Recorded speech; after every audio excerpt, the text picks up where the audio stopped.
Hey class, today we are going to learn 2 ways to read a book. The first way we can read a book is to read the pictures.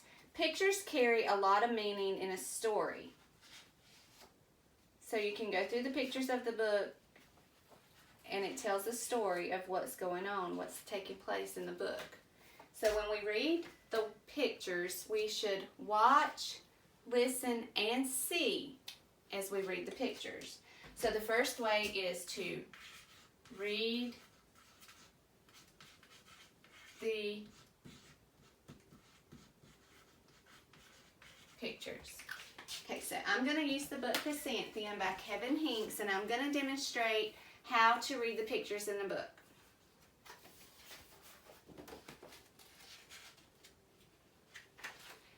So on the first page we have a picture of Chrysanthemum as a baby in the bassinet. She looks very content. On the second page, Chrysanthemum still snuggled up in her bassinet.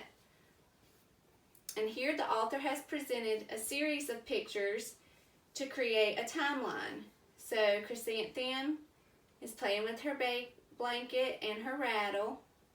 And here she's big enough to sit up in her high chair. But oops, she spilled her cereal. And now she's able to stand up all by herself and go down the slide and ride her bicycle, and she can even give herself a bath. And look, now she's big enough she can read a book. And now her mommy's measuring her and marking on the wall how tall she is. She's grown so much. She's so proud.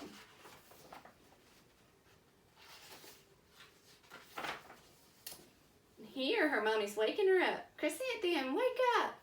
And her daddy's saying, Chrysanthemum, come down from that apple tree and wash your hands.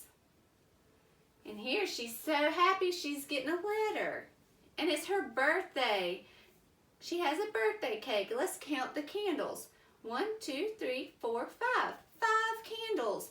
I bet she's fixing to start school. Here she's leaping, jumping for joy. She's so excited. Oh, she's gone to school.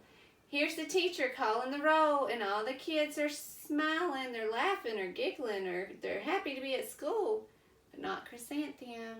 She looks sad. Here's Chrysanthemum in the classroom with her friends, and everybody looks so happy, but Chrysanthemum does not look happy.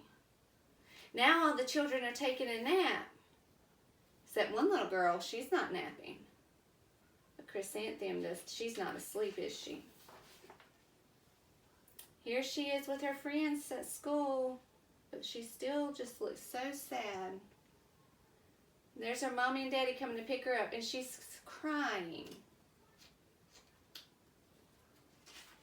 She must not have had a good day at school. But now she's home, and look, she's smiling. Her mama gives her a big warm hug, and looks like they've been playing a game. And she's tucked in, safe and sound, at home in her bed with a smile on her face. Okay, so the second way to read a book is to read the words.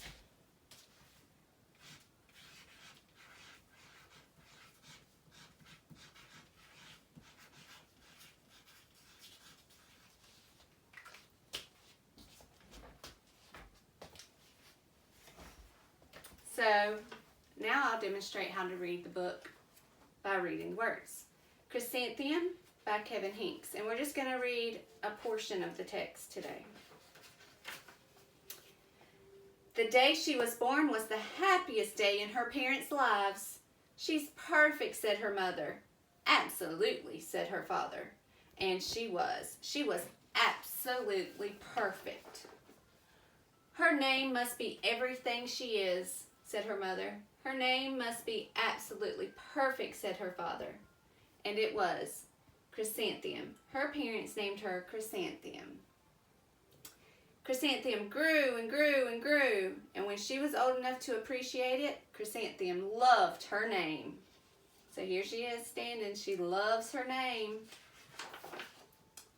She loved the way it sounded when her mother woke her up. She loved the way it sounded when her father called her for dinner.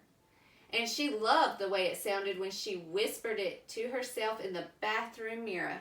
Chrysanthemum, chrysanthemum, chrysanthemum. Chrysanthemum loved the way her name looked when it was written with ink on an envelope. She loved the way it looked when it was written with icing on her birthday cake. And she loved the way it looked when she wrote it herself with a fat orange crayon. Chrysanthemum, chrysanthemum, chrysanthemum. Chrysanthemum thought her name was absolutely perfect, and then she started school. On the first day, Chrysanthemum wore her sunniest dress and her brightest smile. She ran all the way. Hooray, said Chrysanthemum. School. Wow, Chrysanthemum believes she has a perfect name, just like her parents said. So this is a cause and effect. Her parents said she had a perfect name, and she believed it.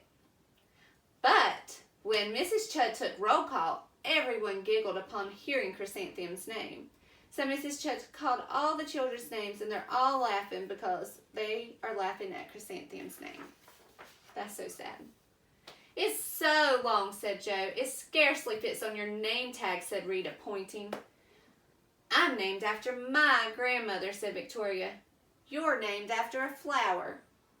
Chrysanthemum wilted. She did not think her name was absolutely perfect. She thought it was absolutely dreadful. Wilted. I know that when plants wilt, they don't have water. So if y'all will, lean over in your chair as if to be a wilting flower. That doesn't feel very good, does it? No. Chrysanthemum wilted.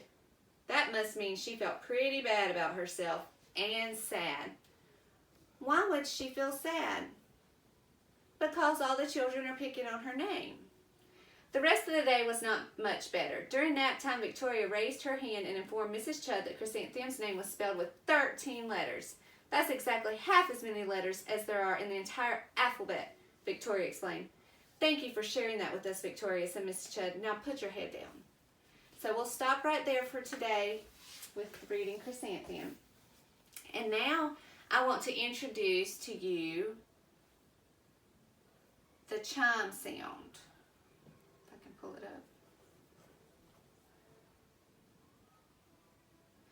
up. Okay, so I want you to hear this sound, and it is the chimes. And I want you to know that we will use this sound throughout the year. And when you hear this sound, know that everyone needs to pause and listen. This sound is to get your attention. And it may also mean for you to come to our gathering area. So when you hear this sound, you need to pause and look up.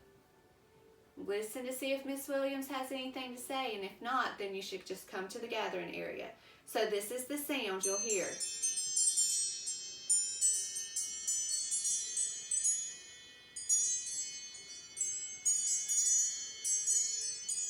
Okay, so everybody's heard that. So we're going to take a quick brain break, if you will. Stand up and walk to a classmate and tell them one way you can read a book.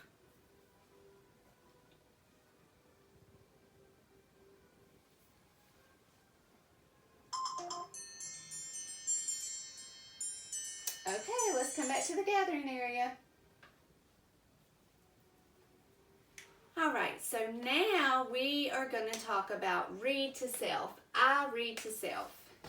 And so the I in read to self is for independence. Okay? So when we read to self, you get your book and you go to your area and you're going to read the whole time.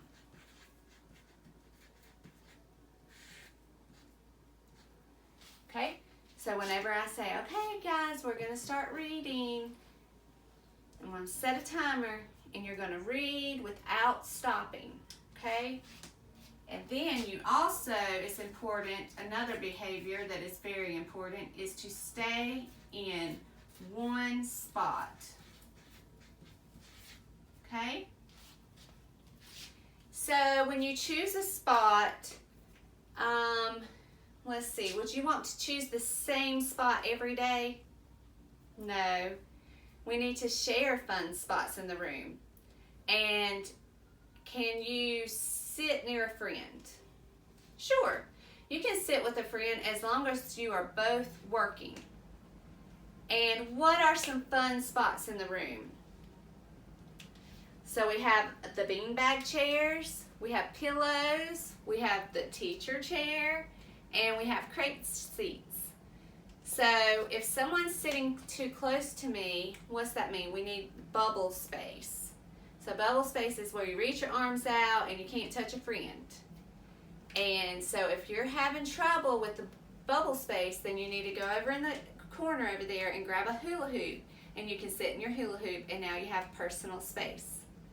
Okay, so when you read to self, this makes you become a better reader, and it's also very fun. Okay.